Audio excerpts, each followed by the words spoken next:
सभी छोटे बड़े श्रोताओं को सुनीता भटनागर का प्यार भरा नमस्कार।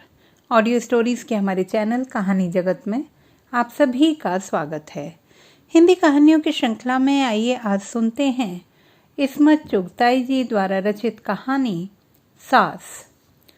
सूरज कुछ ऐसे जाविये पर पहुंच गया कि मालूम होता था कि 6-7 सूरज हैं जो ताक ताक कर बुढ़िया के घर में ही गर्मी और रोशनी पहुंचाने पर तुले हुए हैं।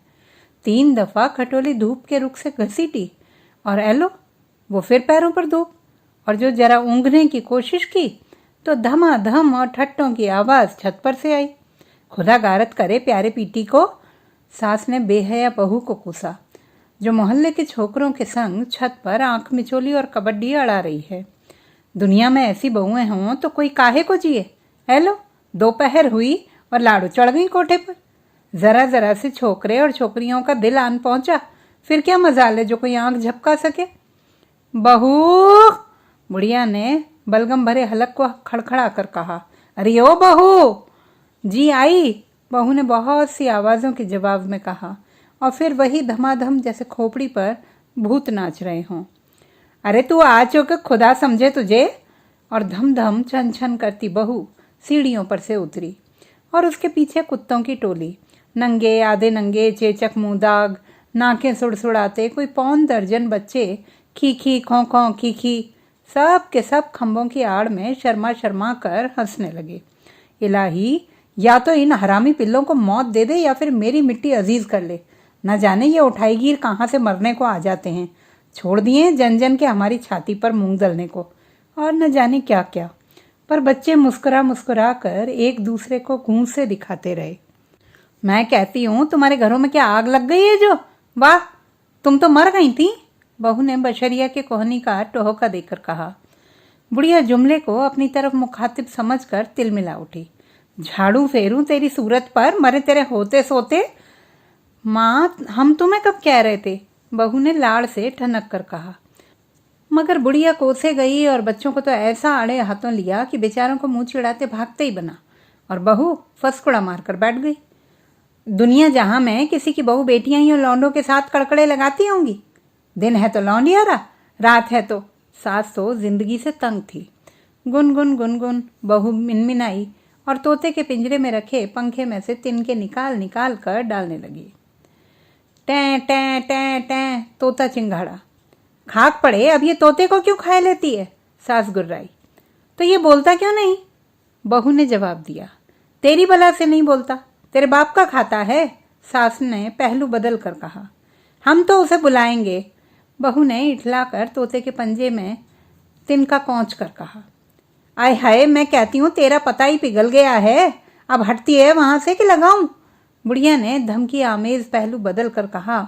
और जब बहू ने और सिंगाया तो कठाली की शक्ल की जूती उठाकर ऐसी ताक कर मारी कि वो घड़ौची के नीचे सोए हुए कुत्ते के जा लगी, जो बिल बिलाकर भागा और बहू खिलखिलाकर हंसने लगी।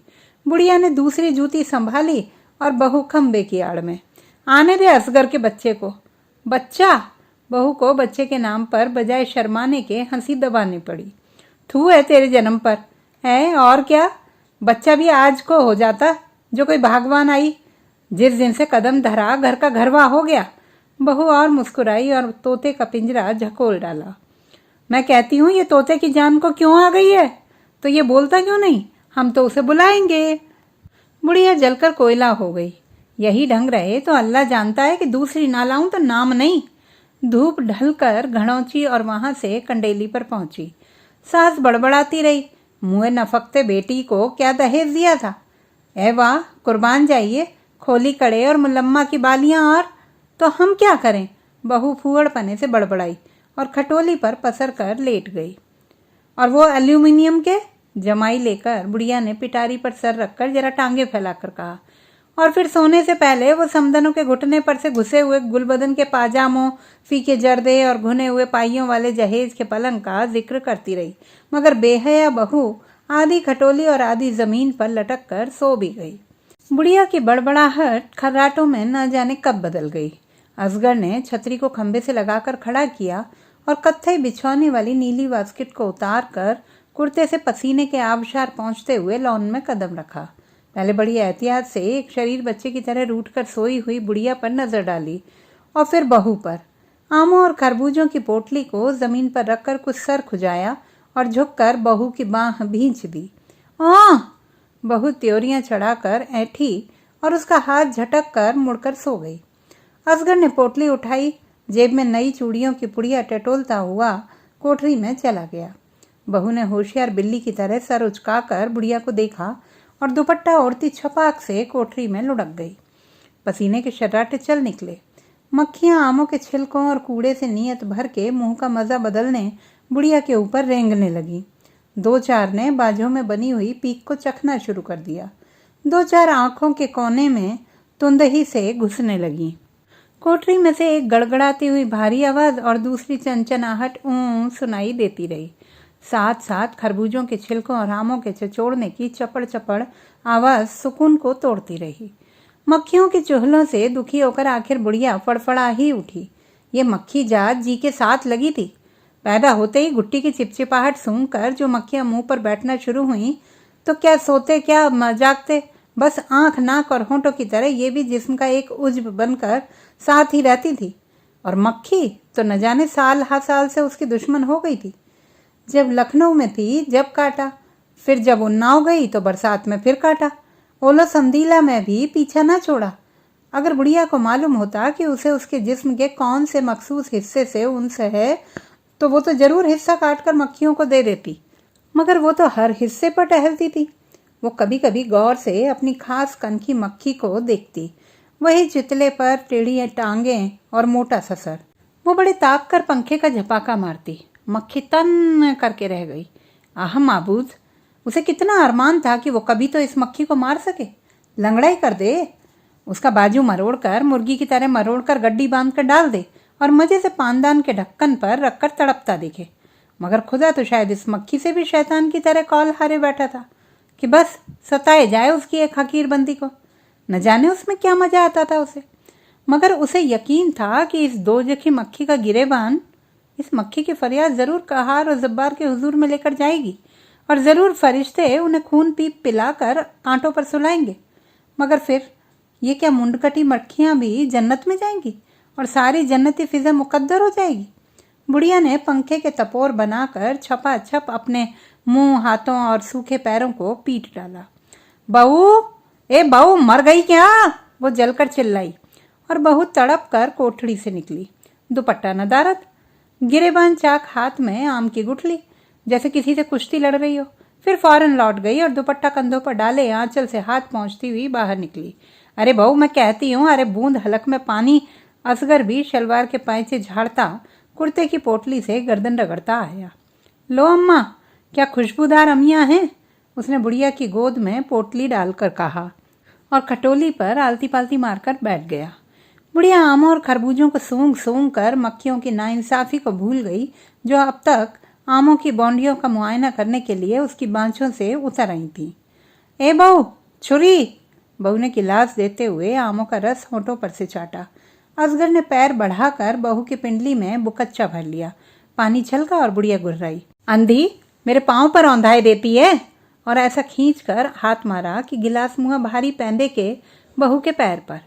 बहू ने दांत कचकचा कर असगर को घूरा और चल दी तनतनाती। अम्मा लो पानी, असगर ने फरमाबरदार बेटे की तरह प्यार से कहा। ये बहू तो बड़ी वो हो गई है, तुम ही देखो, बुढ़िया ने शिकायत की। निकाल दे मारकर हरामजादी को। अम्मा आप दूसरी ले आए, ये तो, असगर ने प्यार से बहू को देखकर कहा। ऐ जुबान संभाल कमीने, बुढ़िया ने आम पिलपिला करके कहा। क्यों अम्मा, देखो ना, खा खा कर भैंस हो रही है, उसने बुढ़िया की आंख बचाकर कमर में चुटकी भर के कहा। और बहू ने छुरी मारने की धमकी देते हुए छुरी बुढ़िया के गट्टे पर पटक दी जो तिल मिला गई। देखती हो अम्मा, अब मारो चुड़ैल को। और लपक कर असगर ने दिया धम्मुका बहू की पीठ पर और फरमाबरदार बेटे की तरह फिर आलती पालती मारकर बैठ गया। खबरदार लो, और सुनो, हाथ तोड़ के रख दूंगी आपकी जो तूने हाथ उठाया। बुढ़िया गनीम की तरफदारी करने लगी। कोई लाई भगाई है जो तू? मैं कहती हूँ जा पानी लेके आ। उसने फिर उसी दम बहू पर बरसना शुरू किया। बहू खंबे से लग कर मुंह थोथा कर बैठ गई और गिलास से जख्मे हुए अंगूठे को दबा दबा कर खून निकालने लगी। बुढ़िया मजे से गुठलियां छोड़ा की और फिर शक्कर का डिब्बा देते वक्त कुछ ऐसा बुढ़िया के पांव रखा कि खून से लिथड़ा अंगूठा बुढ़िया ने देख ही लिया। ओए, ये खून कैसा? पर बहू रूठ कर फिर खंबे से लगकर बैठ गई और खून बहने दिया। अरे मैं कहती हूँ, इधर आ, देखूं तो खून कैसा? बुढ़िया ने परेशानी छुपा कर कहा। बहू हिली भी नहीं। देखो तो कैसा जीता जीता खून निकल रहा है। असगर उठ तो जरा, उसके पैर पर ठंडा पानी डाल, सांस भी गिरगिट होती है। मैं तो नहीं डालता, असगर ने नाक सुकेड़ कर कहा। हरामजादे, बुढ़िया खुद घिसटती हुई उठी। चल बेटी पलंग पर। आए मैं कहती हूँ, ये गिलास मुँह 1.25 सेर का है। इस कमीने से कितनी बार कहा हल्का एल्युमिनियम का ला दे, मगर वो एक हरामखोर है। ले उठ जरा। बहुत टस से मस ना हुई, बल्कि कोहनी आगे को करके झूठ मूठ नाक दुपट्टे से पहुंचने लगी। ला पानी डाल सुराई में से। और असगर सीने पर पत्थर रखकर उठा। बुढ़िया सूखे सूखे लरसते हाथों से खून धोने लगी, मगर ये मालूम करके कि बजाय जख्म पर पानी डालने के वो बहू के गिरेबान में धार डाल रहा है और बहू इस ताक में है कि करीब आते ही असगर का कान दांतों से चबा ले, वो एकदम बिखर गई। अरे खाक पड़े तेरी सूरत पर, बुढ़िया ने असगर के नंगे शाने पर सूखे पंजे से बद्दियां डालकर कहा और उसने एक सिसकी लेकर जल का सारा पानी बहू पर लौट दिया और खुद रूठ कर आम खाने चला गया। माँ बेटे के लिए 2.5 घड़ी की मौत आने का अरमान करने लगी। बज्जात, ठहर जा, आने दे अपने चचा को, वो खाल उधड़वाती हूँ कि बस, बुढ़िया ने मैली धज्जी की पट्टी बांधकर कहा। बेबस, अब पलंग पर लेट जा, बुढ़िया ने जख्म को इंतहाई खतरनाक बनाकर कहा और फिर बहू के ना हिलने पर खुद ही बोली। अरे हाँ, ले असगर, बहू को खटोली पर पहुंचा दे। मुझसे तो नहीं उठती है मोटी भैंस की भैंस, असगर जलकर बोला। अरे तेरे तो बाप से उठेगी, उठता है कि नहीं? और जब वो फिर भी बैठा रहा तो बुढ़िया खुद उठाने लगी। अम्मा मैं अपने आप उठ जाऊंगी, बहू ने बुढ़िया की गुदगुदियों से घबरा कर कहा। नहीं बेटी, मैं। और उसने फिर असगर की तरफ आंखें घुमाकर देखा, गोया कह रही है कि ठहर जाओ, मियाँ दूध न बख्शूं और बर न बख्शूं। असगर भन्ना कर उठा और एक झपाके से बहू को उठाकर चला खटोली की तरफ। बहू ने मौके की मुनासिबत से फौरन फायदा उठाकर उसी जगह दांत गड़ा दिए जहां अभी सास का सूखा पंजा पड़ा था, और असगर ने कचकचा कर उसे खटोली पर पटक दिया और उसके सुर्ख सुर्ख होंठ चुटकी से मसल दिए। बहू नाक छुपा छुपा कर फतेहमंदाना तरीके से हंसती रही और असगर अपने नील पड़े हुए कंधे को सहला सहला कर गुर्राता रहा। सास वुजू के आखिरी मरहले तय कर रही थी और आसमान की तरफ देख देख कर कुछ बड़बड़ा रही थी। जाने क्या, शायद बेहया बहू को कोस रही होगी। तो दोस्तों, ये थी हमारी आज की कहानी। आपको कैसी लगी कमेंट बॉक्स में लिखना ना भूलें। चैनल को सब्सक्राइब करें, लाइक करें और मित्रों के साथ शेयर करें।